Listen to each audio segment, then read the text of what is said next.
The sun in Manila had a way of rising fast. One moment the sky was a soft violet, the next it was spilling golden heat over the corrugated metal roofs of the shanties in Tondo. For 11-year-old Amara, mornings always arrived the same way, with the rumble of jeepneys, the smell of fried garlic from a distant carinderia, and the hollow ache in her stomach that reminded her she hadn't eaten since yesterday afternoon. She sat on the uneven step of a small sari-sari store that hadn't opened in months, her bare feet covered in chalky dust, her hair pulled into a messy knot that she had fixed using the reflection from a broken window. Around her, men unloaded crates, vendors shouted their morning prices, and children chased each other through the alleyways. But Amara didn't run. She didn't have the energy for it today. Her grandmother used to tell her, "When life gets loud, Anik, your voice must be louder." But that was before Lola passed away 2 years ago, before the streets became Amara's entire world, before singing became her only way to survive. She placed her small plastic cup on the ground, the same one she had used for months to collect coins. Some people gave pesos, some gave nothing, and some gave only a long, pitying glance before moving on. Amara didn't blame them. Everyone in these parts carried their own heavy stories. She took a breath and began to sing. Her voice didn't start big. It rarely did. It floated out softly at first, almost shy, like a bird testing the wind.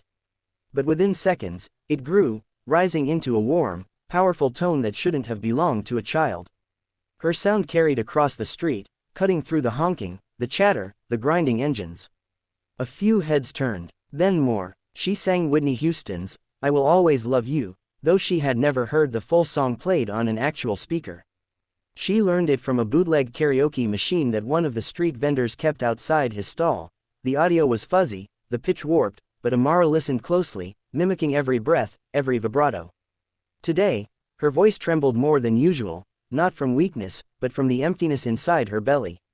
Her body swayed slightly as she reached the chorus, using the metal pole beside her to balance. A few coins clinked into the cup, but not many. People were in a hurry. They always were. When she finished, a small group clapped softly. A woman selling sampaguita gave her a piece of pandesal and whispered, "Stay strong, Anik." Amara thanked her with a smile she didn't quite feel, then tucked the bread into her pocket to save for later. By noon, she moved to the plaza where the shade was better. She sang again, Adele this time. A police officer walked past, nodded at her, and dropped 2 pesos. Little by little, Amara collected enough for a small cup of rice, but she didn't buy it yet. She needed to earn more if she wanted dinner too. She was breathless and exhausted when a foreign man approached her. He was tall, dressed simply in dark jeans and a gray shirt, wearing a baseball cap low over his face. Beside him were 2 women and a local guide who had been translating for them all day. Amara didn't recognize any of them. "Excuse me," the man said. "You have a beautiful voice." She blinked, unsure if she should reply. Compliments from strangers were rare. "Would you sing again, please?" he asked gently. Amara nodded. She didn't know who he was, but she knew a hopeful face when she saw one. She lifted her chin and started singing, "All I Ask," by Adele. The man froze. His hands slowly lowered from his pockets, and for a moment he didn't seem to breathe. The women beside him exchanged stunned glances. When Amara finished, the man crouched to her level. "What's your name?" he asked. Amara," she said, twisting her fingers nervously. "Do you know who I am?" She shook her head. He smiled softly. "I'm Simon Cowell." The name meant nothing to her, but the gasp from a bystander, followed by someone muttering, "Dios co, see Simon Cowell, Yan," made her realize he must be someone important.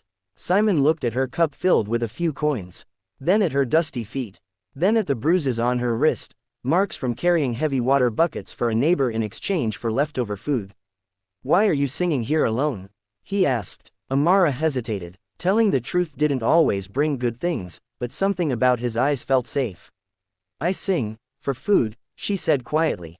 "Sometimes, for rice." Simon's throat tightened. Her voice wasn't just special. It wasn't just good. It carried heartbreak, history, survival, like every note was a piece of her life. He asked the guide to speak with nearby vendors, to verify her story. Every person they asked said the same thing. Amara had been alone on the streets since her grandmother died. Her mother left when she was 4, her father was unknown. She slept wherever there was space. She never caused trouble, she only sang. Simon's eyes began to water, something the world rarely saw. I want to help her, he whispered to his team. The next morning, Amara was invited to a hotel for breakfast. She had never seen so much food in her life. Eggs, fruit, sausages, fried rice, pancakes, things she had only smelled from afar. She ate slowly at first out of politeness, then with growing hunger until Simon gently reminded her she didn't need to rush. When she finished, he sat across from her. Would you like to sing for the world? He asked. Amara stared. The world, yes, on a stage, with real microphones, real music, real lights. He smiled. I have a show. Maybe you've heard of it, America's Got Talent. She hadn't, but she understood one thing. He wanted her to sing somewhere better than the street. The next weeks passed like a dream. Paperwork was filed, permissions granted, a local charity took her in temporarily. She was given clean clothes, shoes, medical checkups, voice training, and meals she didn't have to earn with her voice. And then, one cool morning, she boarded a plane for the first time in her life. She sat by the window, gripping the seat as the aircraft lifted. When the city below shrank into toy-sized lights, she whispered, Lola, look, I'm flying. Los Angeles was louder than Manila, but in a very different way, less chaotic, more polished. The hotel room was enormous, with a bed so soft she cried into the pillows her first night. The day of her audition arrived faster than expected. Backstage, she trembled with fear. Cameras buzzed around her. Producers asked questions. The audience roared for the contestant before her. Simon approached her quietly. Remember what you told me, he said. You sing for food. You sing to live. She nodded. But today, he added gently, sing for hope. Sing for the little girl you were. Sing for the little girl you'll never have to be again. Her eyes filled with tears. When her name was called, she stepped onto the massive stage. The lights were blinding. The judges' table seemed miles away. The audience whispered, surprised to see such a small child walking alone. But one judge smiled warmly. Heidi Klum waved. Sofia Vergara leaned forward, and Simon, sitting in the middle, gave her the soft, encouraging nod she needed. What's your name, sweetheart? Sofia asked. Amara, she replied nervously. And how old are you? Heidi added. 11. Why did you come here? Simon asked. She swallowed hard. I used to sing for food, on the streets in Manila. A stunned silence swept through the audience. Even the judges sat, straighter, their expressions shifting from curiosity to heartbreak. And what will you sing today? Simon asked, his voice almost cracking. A song I learned from the streets, she said. I have nothing. The audience murmured in disbelief. Such a difficult song for a child. The music began. From the first note, everything changed. Amara's voice did not sound like an 11-year-old's voice.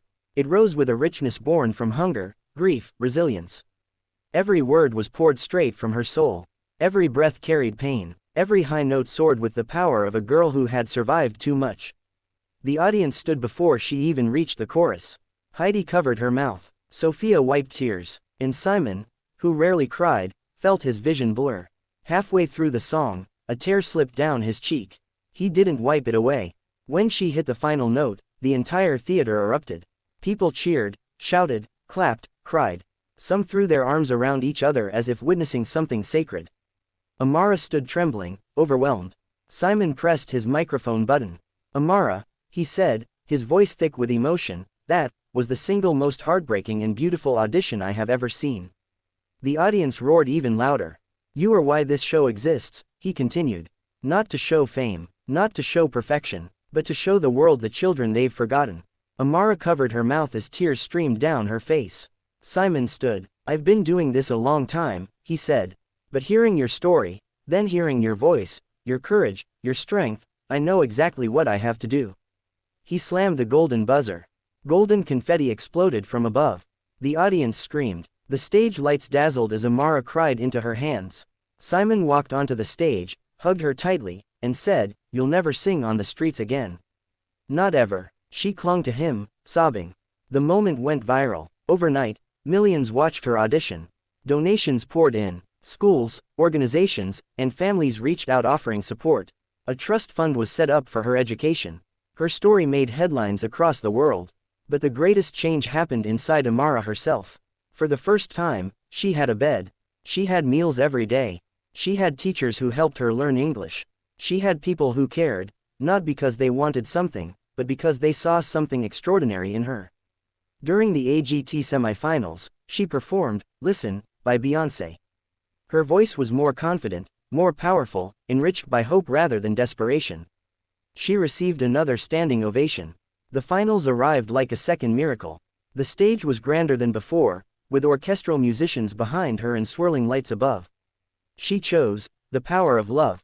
When she sang, her voice filled every corner of the theater, every TV, every heart.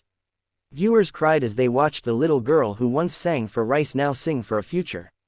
She didn't win first place. She won something bigger. She won a new life. After the show, she was offered a music scholarship in the U.S. Sponsors covered her housing, schooling, and training. But Amara asked Simon for something first. "I want to go home," she said softly. He understood. They returned to Manila together, cameras following discreetly. She walked through the familiar streets of Tondo, passing the places where she once stood barefoot, hungry, invisible. Vendors recognized her instantly. Amara, the girl from TV. Children surrounded her. Old women cried and hugged her. Someone placed fresh sampaguita around her neck. She approached the Sari Sari store steps, her old singing spot. The plastic cup she had used lay inside her bag. She took it out, not to ask for money but to remember. Simon stood beside her. "You've come a long way," he said. Amara smiled. "And I'm not done yet." She used part of her scholarship funds to help renovate a local shelter that now supports street kids with food, medical care, and schooling. She visited often, singing to the children, teaching them songs, telling them, "Your voice matters.